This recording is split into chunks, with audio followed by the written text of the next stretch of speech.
Oi pessoal, tudo certo? Meu nome é Rafael de Tomaso, eu sou advogado especializado em Direito Digital, Proteção de Dados e Governança Corporativa e eu quero conversar com vocês hoje justamente sobre uma das áreas de atuação que eu tenho aqui no escritório, que digo eu que é a minha preferida, que é a parte do Direito Digital.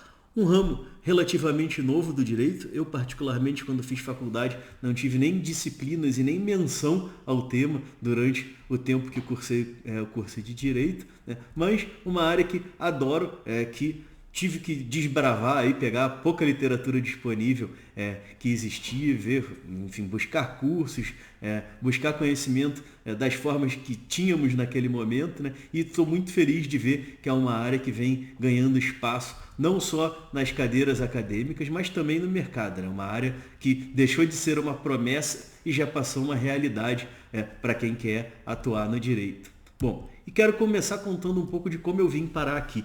Por que eu despertei esse meu interesse aí nessa área de direito digital, uma área que nem existia ainda direito quando eu estudava, né? Como é que eu vim parar aqui? Bom, um pouco tem a ver com a minha história e o contato que eu sempre tive com a tecnologia, o quanto eu sempre gostei da tecnologia.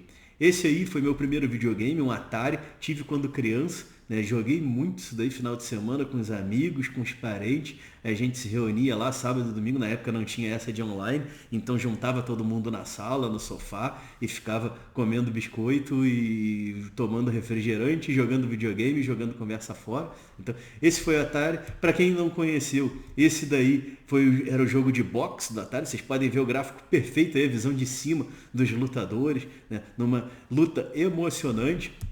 Esse foi o primeiro computador que eu tive em casa. Na verdade, esse computador não era meu, era da minha mãe, eu era criança ainda também. É um TK2000 e, como vocês podem ver, aquele aparelhinho do lado dele era onde a gente ligava não o disquete, mas a fita cassete, né? Não tinha nem disquete ainda nessa época do TK2000. Esse já foi meu segundo videogame, Phantom System, que era a versão brasileira do Nintendo.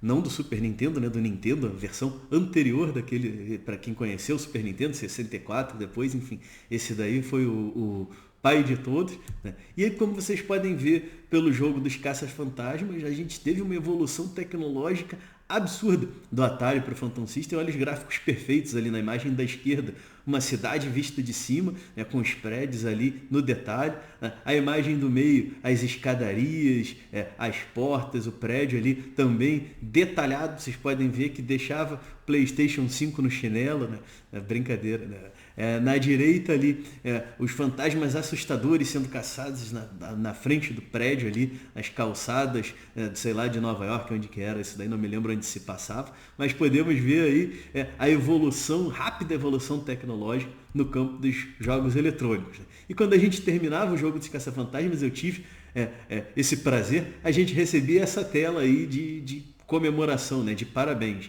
E era assim mesmo, congratulation, no inglês todo errado, vinha desse jeito mesmo, e não tinha filminho, não tinha vídeo, não tinha cutscene, não tinha nada disso. Era essa imagem, acabou o jogo, parabéns, se quiser, começa de novo.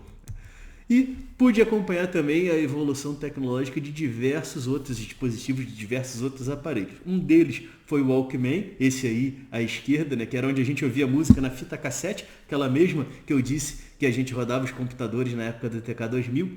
A gente usava para escutar música. Enrolava dentro dessa encrenca aí, tu perdia a fita com as tuas músicas preferidas. Tu tinha que rebobinar, se o Walkman não era daqueles mais modernos com alto reverso, né? E para economizar pilha, a gente usava a caneta Bic, né? Prendia o miolo da fita na caneta Bic e girava aquilo lá para rebobinar para o outro lado. Era uma aventura, né? Que depois, com a evolução tecnológica, acabou vindo o iPod, que substituiu o Walkman.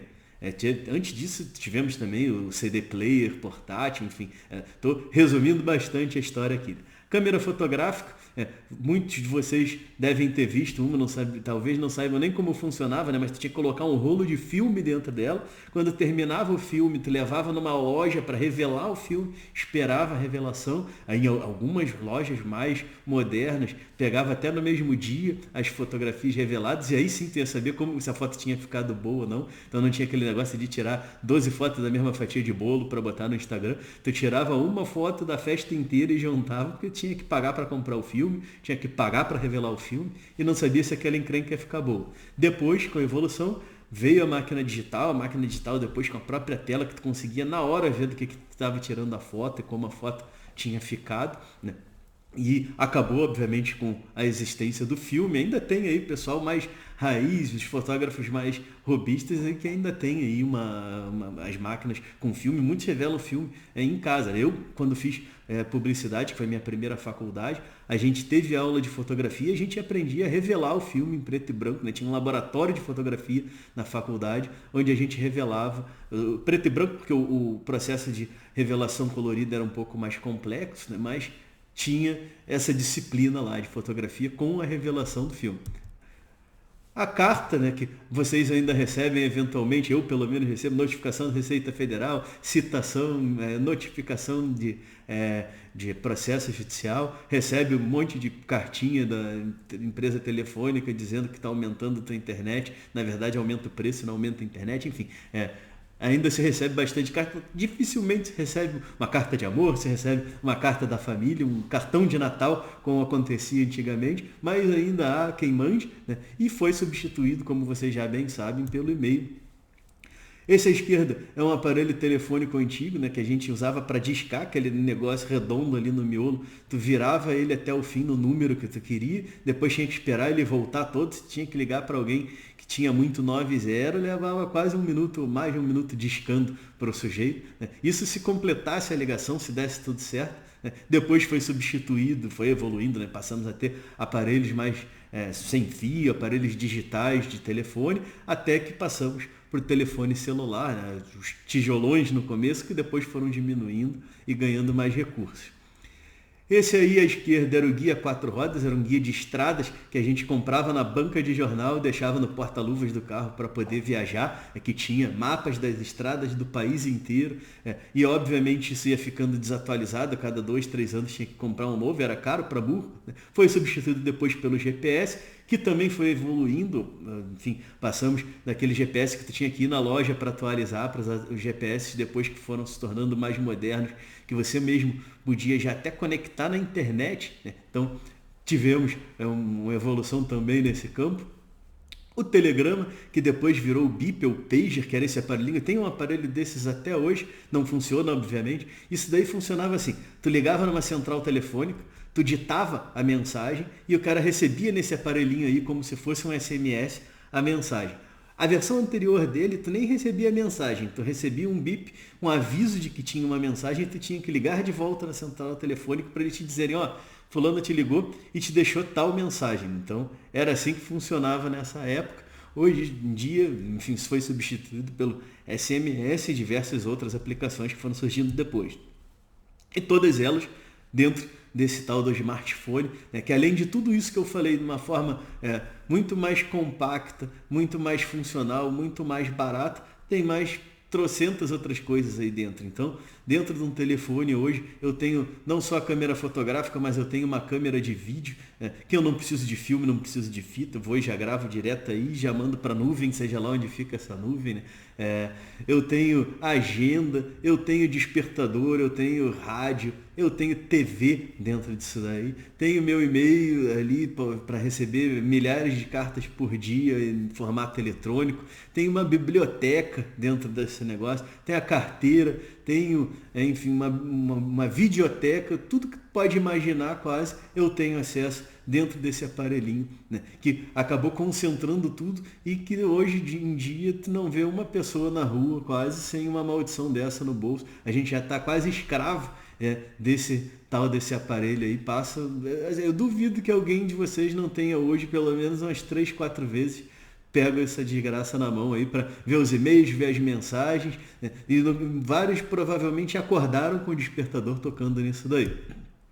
Temos, é claro, ainda o Correio, uma empresa vintage, que até hoje tem e usa o Telegram. Esse é de poucos anos atrás, né, de 2, 3 anos atrás, mas é claro que nem todo mundo ficou preso no século XIX, ou na metade do século XX lá, como os Correios. Mas tem sempre quem se prenda ao passado ainda, né? E em alguns casos por saudosismo, em outros casos porque não prestou atenção no que está acontecendo em sua volta. Agora, não é só porque o Rafael e várias outras pessoas que nem o Rafael tiveram essa oportunidade de acompanhar as mudanças na tecnologia que a gente passou a ter um ramo chamado direito digital, obviamente. Isso se deu pela crescente importância do digital dentro da vida das pessoas, dentro do nosso dia a dia, né? Um grande exemplo disso é o acesso à internet. Hoje, o acesso à internet, né, esses dados são de 2023, e já passou de 90% dos domicílios, sendo que nas áreas rurais, 81% dos domicílios, ou seja, a cada 5 casas rurais, pelo menos 4 têm acesso à internet, seja ele, enfim, a cabo, a fibra, ou seja lá como for que chega, seja por satélite ou de alguma outra forma, né? Para vocês terem uma comparação, a água hoje chega em 1/3 nos domicílios rurais. Então, nós temos mais internet do que água chegando na casa das pessoas hoje em dia, né? do que água, obviamente, tratada, do que abastecimento de água. Então, para a gente ter uma dimensão de por que o digital ganhou toda essa importância. Claro que quando a gente fala de digital, a gente não está falando só de internet, mas se não fosse pela internet, se não fosse pelas mudanças que a internet trouxe na nossa vida, na nossa forma de relacionamento com o comércio, com as pessoas, com os bancos, a gente não precisaria estar tendo tanto enfoque nessa nova área do direito, que é o direito digital. E eu gosto de conceituar essa área justamente como ramo do direito que trata das relações jurídicas ocorridas nos meios digitais, né? Sejam elas diretamente no meio digital ou sejam elas intermediadas pelo meio digital. Eu posso ter ali um post no Facebook, uma interação no Facebook, tudo está dentro do ambiente digital, ou eu posso fazer algo que eu uso o meio digital para um fim, vamos chamar de não digital. Hoje eu consigo até depositar um cheque pelo celular. Tiro a foto, boto no WhatsApp lá, mando para o banco, o cheque entra na minha conta e depois eu destruo aquele cheque. Antes a gente precisava ir até o banco, torcer para o cheque ter fundos. Se não tinha, às vezes tinha que ir lá buscar para tentar cobrar aquela desgraça depois. Daí a gente ia lá para outro campo do direito, que não é nosso assunto hoje. Enfim, das ações de cobrança, das ações monitórias, dependendo o tempo que tivesse aquele cheque lá. Mas enfim, sem entrar nesse outro campo de direito, hoje nós temos essa possibilidade. Eu posso comprar, como compro uma série de coisas pela internet e chegar aqui fisicamente, né? Eu recebo aqui no escritório basicamente tudo que eu compro, desde sabonete até computadores, eu compro quase tudo pela internet hoje em dia, né? Sou talvez um dos anciãos nesse hábito, né? Eu compro coisa pela internet já há mais de 20 anos, mas hoje em dia é raro eu entrar numa loja para comprar alguma coisa, quase tudo pela internet, tanto pela comodidade, quanto pelas opções, quanto pelo preço. E da mesma forma que eu estou fazendo isso, tu tem centenas de milhares, já bilhões de pessoas fazendo isso no mundo inteiro. Então, se eu começo a ter uma utilização tão massiva dos meios digitais, obviamente o direito vai ter que chegar lá para botar um pouco de ordem nessa bagunça. E a gente está falando de uma área multidisciplinar. O direito digital ele envolve, obviamente, não só o direito, mas diversas outras áreas. Então, eu vou ter a parte da ciência da computação envolvida, obviamente, né? E eu preciso ter um conhecimento mínimo enquanto profissional da área do direito digital. O mínimo é exagero, né? Tem que ser mais do que o mínimo, mas tenho que saber um pouco sobre ciência da computação enfim, todo o pacote que vem junto dessa área para poder saber como atender meu cliente, para saber como avaliar se uma situação tem ou não tem fundamento, o que pode ter acontecido ou não ali. Eu tenho uma questão sociológica, obviamente, envolvida. O digital e a internet, junto com o digital, trouxeram um impacto muito significativo na sociedade, isso não é mistério para ninguém, né? Tenho uma questão da filosofia muito forte e que vem ganhando cada vez mais terreno dentro da área do direito digital, que nós temos discussões éticas cada vez mais relevantes decorrentes das mudanças da tecnologia. Hoje, quando a gente discute inteligência artificial, a gente não tem como se escapar das implicações éticas relativas a isso, né? Quando a gente discute o transhumanismo, os bioenhancements, né? Que no meu tempo se chamava cyberpunk e era ficção científica, implantações de chips, poxa, cirurgias à distância, olha quanta coisa a gente tem aí envolvido, mudança no corpo da pessoa, enfim, a inclusão de dispositivos e de softwares que estão acompanhando aquele ser humano, né? A gente tem desde o contador de passos do telefone até dispositivos que ficam acompanhando quanto que está a tua glicose em tempo real. Já temos, né? O marca-passo também é um dispositivo que vai colocar lá dentro do teu corpo e que já é uma realidade, né? Mas isso vem ganhando cada vez mais repercussões, né? Tanto no campo do desenvolvimento tecnológico quanto da pesquisa acadêmica propriamente dita, né? Pode pensar, vou fazer uma pesquisa desse novo dispositivo aqui que eu vou utilizar para cirurgias à distância, né? Ou para que eu vou utilizar para, enfim, fazer uma mudança no comportamento dessa pessoa, né? Ou que eu vou colocar para tentar tirar esse cara do coma, né? Quais são as implicações éticas que eu tenho disso? O pessoal que assistir a sessão da tarde lá nos anos 90 vai lembrar do Robocop, né? O sujeito que tinha morrido e voltou à vida como um robô para combater o crime e que lutava durante o filme com as suas memórias que tinham sido apagadas, mas que iam voltando, né? Tem até o meme que brinca, né? Que se o teu dia tá ruim, imagina do Robocop que morreu e que foi ressuscitado para trabalhar de novo, né? Então a gente vai ter uma série de implicações éticas sempre que vierem novas tecnologias, e isso tem sido cada vez mais premente e tem tido repercussões fortes dentro do campo do direito digital. Temos, obviamente, a questão da psicologia também, né, os impactos que essas tecnologias estão tendo no comportamento humano, tanto na interação com aquele teu primo, com aquele teu irmão que é do outro partido político lá no WhatsApp, que acaba virando briga, quanto a exposição que tem nas redes sociais a uma série de conteúdos que às vezes podem te provocar raiva, às vezes podem te provocar fome, às vezes podem te provocar, enfim, depressão, uma série de sintomas. O excesso do uso dessas aplicações, o vício nessas aplicações, agora com as ferramentas de inteligência artificial generativas, nós temos pessoas buscando tratamento psicológico no ChatGPT. Olha o perigo disso, gente. Uma ferramenta que nem se sabe o que está acontecendo ali atrás e para a qual você está expondo uma série de questões da tua vida pessoal lá, né? A minha esposa, que é psicanalista, ela resistiu muito às tecnologias, até que com a pandemia ela se viu obrigada a atender online, e também a gente tem ali um novo campo dentro da psicologia, que são esses atendimentos à distância, mas as repercussões jurídicas, éticas e filosóficas e, obviamente, psicológicas que a gente vai ter em relação a isso. Então, olhem a abrangência dessa confusão, né, a multidisciplinariedade do direito digital. Mas a gente tem uma multidisciplinaridade também para dentro de casa, dentro dos diferentes segmentos do direito. Então a gente vai ter impacto do digital e vice-versa, né? No penal, no civil, no trabalhista, no administrativo, no constitucional, no direito internacional, no consumerista. Então nem se fala, né? A quantidade de transações que se faz, a gente está falando de dezenas de bilhões de compras e vendas realizadas na internet. Questão do direito autoral, agora com a inteligência artificial generativa, ganhou novos contornos e novas discussões. Teve até uma discussão não tão recente assim, né, no sujeito lá, um jogo de videogame da NBA,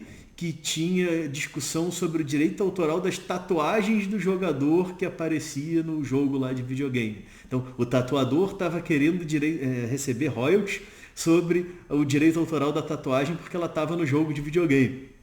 Então a gente volta lá, não para o Atari, que não dava nem para enxergar a tatuagem do meu lutador lá, né? Mas a gente parando para olhar hoje as repercussões que isso podem ter, né? Questão do direito processual, temos provas digitais, o próprio processo eletrônico, né? Vocês que estão estudando agora não vão ter a infelicidade de pegar a transição do processo físico para o eletrônico, que além de ter que lidar com aquela desgraça do processo físico, depois tu tinha a transição que tu pega no meu tempo,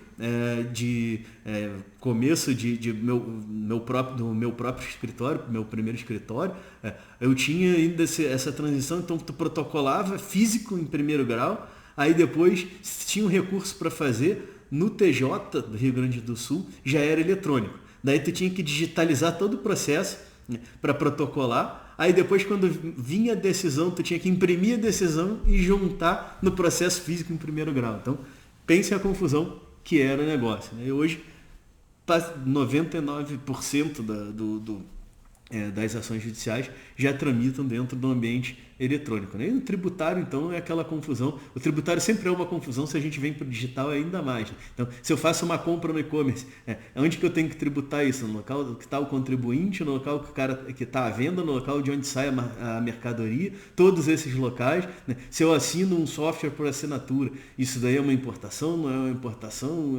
Eu vou pagar que tipo de tributo? Vou pagar IOF, não vou pagar IOF?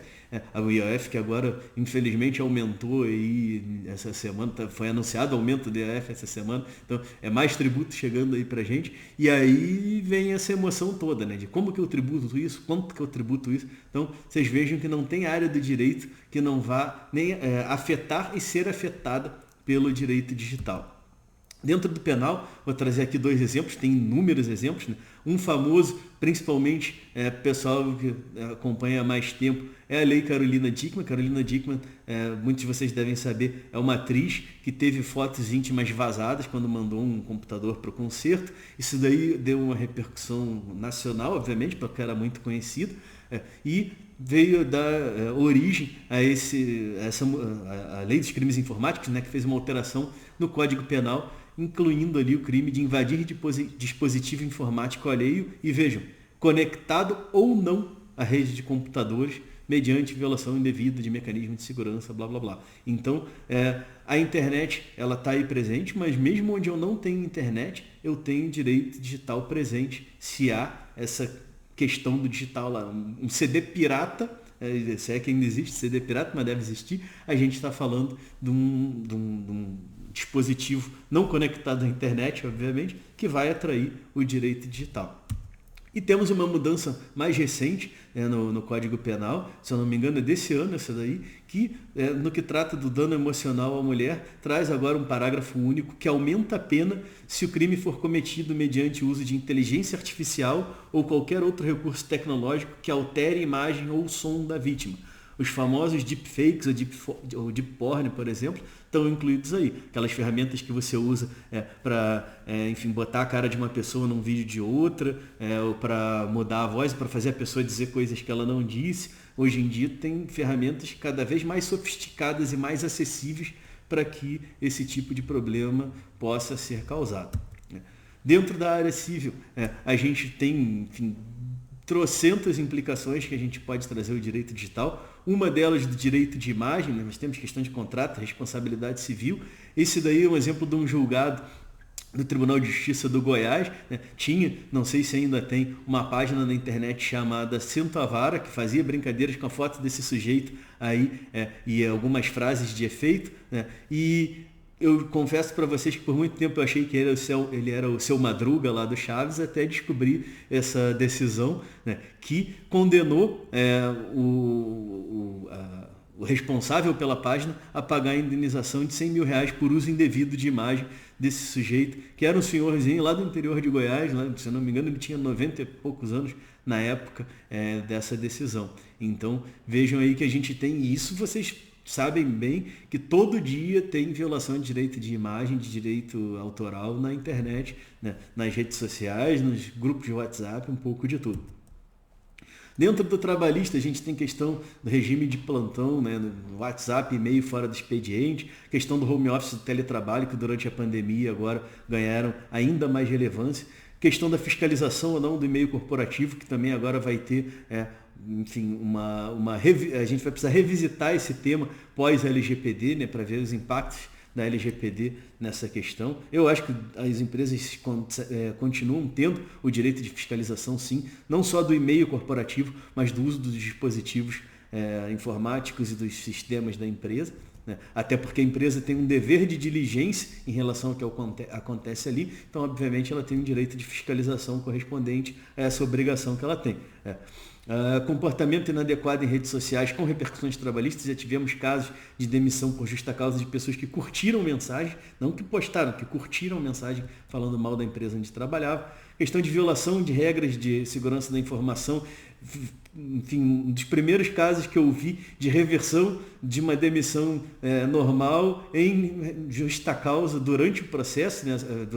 A pessoa trouxe para dentro do processo judicial para tentar conseguir uma indenização trabalhista uma prova de algo que ela não poderia ter baixado e que violava as regras de segurança da informação da empresa. Então, durante o processo, a demissão sem justa causa foi convertida em demissão por justa causa. Eu confesso que não tinha visto isso antes, né, de estudar esse caso. E outras questões também, como a geolocalização, controle de ponto biométrico e várias outras que a gente vai chamar também de direito digital na esfera trabalhista. Dentro do direito processual, então, falei já da questão do processo eletrônico, das provas documentais. Temos os sistemas todos lá, Bacenjude, Renajude, Infojude, Deus me ajude, como tem a camiseta à venda lá, o meme disso daí também. Então, são ferramentas que a gente não tinha, que o magistrado não tinha, que passamos a ter dentro do direito processual. No Constitucional, temos outras disposições, mas essa é relativamente recente e importante, que nos traz como direito fundamental o direito à proteção dos dados pessoais, inclusive nos meios digitais e não só, como a própria LGPD traz, né? Ela não está restrita aos meios digitais, mas ela abrange também os meios digitais. E temos diversos temas quentes que estão surgindo, estão chamando todas essas áreas e mais algumas, né? Mas que quem quer começar a estudar, estou sem tema para minha monografia, queria escrever um artigo, não sei sobre o que, gosto dessa área, quero estudar mais um pouco. Temos essas questões aí que estão saltando na nossa tela aí todos os dias. A inteligência artificial não preciso nem falar, né? Está aí todos os dias e com uma série de repercussões, tanto de violação de sigilo, quanto de violação de direitos autorais, quanto de uso ético dessas ferramentas, de desenvolvimento ético dessas ferramentas. Agora teremos um grande campo, um novo grande campo para o direito empresarial, que é a regulamentação da inteligência artificial, que está tramitando na Câmara nesse momento. Foi aprovado no Senado, está tramitando na Câmara. Acho que ainda vai sambar mais um pouco lá no Congresso, mas vai vir. E aí a gente tem a regulamentação tanto para o desenvolvimento quanto para o uso. Questão da internet das coisas, né? Geladeira que compra leite sozinha, enfim, tudo cada vez mais conectado à internet. E as questões de segurança da informação que vão caminhar junto com toda essa confusão aí. Proteção de dados, tanto os pessoais quanto os não pessoais, quando a gente fala em sigilo industrial, em sigilo comercial, enfim. A questão das criptomoedas, que ainda tem muito a regulamentar, já tributam, né? A primeira coisa que o governo regulamenta é sempre a tributação, mas ainda falta regulamentar muitas outras coisas em relação às criptomoedas. Questão do reconhecimento facial, né? O reconhecimento da íris, tivemos um caso polêmico agora recentemente, envolvendo a Autoridade Nacional de Proteção de Dados e uma empresa que pagava pelo cadastramento da sua íris no banco de dados deles. Questão da computação quântica, ainda incipiente, mas cada vez mais se tornando real. Big Data, veículos autônomos, então já é realidade, né? A gente já vê em lugares como São Francisco, por exemplo, diversos veículos autônomos nas ruas. Transhumanismo, falei um pouco antes, na implantação de chips e de outras questões que modificam o corpo, modificam o ser humano, e isso vai trazer ainda muita discussão ética. Questão das cidades inteligentes, das cidades resilientes agora, com os desastres climáticos recentes que tivemos aqui no Rio Grande do Sul, as cidades resilientes ganharam relevância. Questão da nanotecnologia, tanto para materiais quanto para aplicação de outras formas, enfim, coisas que ainda são incipientes e que ainda vão dar muito pano para manga. E aqui, algumas coisas que nós que estamos trabalhando nessa área queremos dos profissionais que trabalham conosco aqui, né? Criatividade, versatilidade, atualização constante, uma semana sem estudar, 2 meses que você ficou para trás dentro da área. Tem que ter essa visão, esse enfoque multidisciplinar, como comentei antes, tanto dentro do direito quanto em relação às outras áreas. Atenção à legislação internacional, porque ela impacta muito a nossa legislação aqui. A LGPD é inspirada no GDPR, nossa regulamentação da inteligência artificial também vem da escola europeia. Conhecimento de normas técnicas, as ISO principalmente, né? ISO 27001 da segurança da informação, 56002 da inovação. Temos uma série de normas técnicas que a gente tem que ter, no mínimo, familiaridade com elas para entender como funcionam as coisas da porta para dentro da empresa, muitas vezes, como funcionam os processos internos das empresas. O uso responsável das ferramentas de IA, temos que usar sim, porque elas nos trazem produtividade, mas temos que usar de forma responsável, não podemos usar sem conferir o que está vindo ali. Tivemos casos recentes de invenção de jurisprudência, tanto por advogados quanto por magistrados. Uso da jurimetria, né, para a gente analisar as chances dos nossos clientes com a proposição de uma determinada demanda e se vale mais a pena entrar com ela em São Paulo, no Rio Grande do Sul, no Rio de Janeiro, conforme a possibilidade que eu tenho e conforme o tema. acompanhamento das inovações legislativas, que está sempre mudando. O trabalho ele deve ser colaborativo, a gente tem que perder um pouco esse espírito de concorrência que norteia ainda a maior parte dos escritórios tradicionais. Temos que ter capacidade de solução dos conflitos, principalmente de forma extrajudicial, clareza na comunicação, capacidade de pensar o futuro e precisamos, como profissionais, ser mais úteis do que um robô, precisamos ser mais úteis do que o chat GPT. Era isso que eu tinha para trazer para vocês nessa exposição. Espero que tenham gostado, quero agradecer a atenção de quem ficou aí até o fim acompanhando e, por fim, quero deixar essa frase aí do Stephen Covey, né, que acho que diz muito sobre esse nosso tema aqui, que a tecnologia vai reinventar o negócio, mas as relações humanas continuarão a ser a chave para o sucesso. Então, foquem nas relações humanas, foquem no desenvolvimento pessoal e profissional de vocês, mas prestem muita atenção no que está acontecendo em termos de tecnologia e de mudanças legislativas. Então, forte abraço, até a próxima oportunidade. Espero que aproveitem aí esse evento promovido pelo NFTech, que tenho certeza vai trazer aí brilhantes painéis, brilhantes exposições, que vocês vão aprender muito e vão crescer muito profissionalmente enquanto acadêmicos. Um grande abraço.